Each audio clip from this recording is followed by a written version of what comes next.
కాకినాడ జిల్లా కలెక్టర్ కార్యాలయంలో మంత్రి నారాయణ ఎమ్మెల్యేలు ఎమ్మెల్సీలు అధికారులతో సమీక్ష నిర్వహించారు. గత ప్రభుత్వం చేసిన అవకతవకల వల్ల రెవెన్యూ సమస్యలు పెరిగాయని మంత్రి నారాయణ తెలిపారు.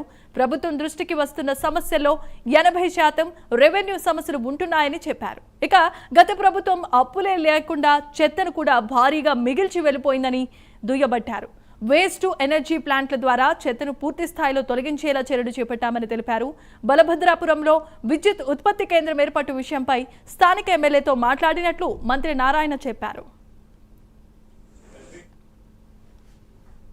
ఇవి కాకుండా మన కలెక్టర్ కాన్ఫరెన్స్ లో అతి ముఖ్యమైనవి డిస్కస్ చేసింది ఏంటంటే జీజీహెచ్ హాస్పిటల్ చాలా ఫేమస్.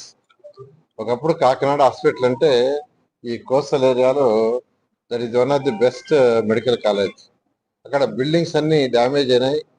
కొత్తవి కావాలని 500 కోట్లతో ఎస్టిమేషన్తో ముఖ్యమంత్రి గారికి కలెక్టర్ గారు చెప్తే వెంటనే హెల్త్ డిపార్ట్మెంట్ వాళ్ళు చెప్పారు, దాన్ని వర్కౌట్ చేయండి, అట్లీస్ట్ ఫేజ్డ్ మేనర్ అన్న స్టార్ట్ చేస్తామని.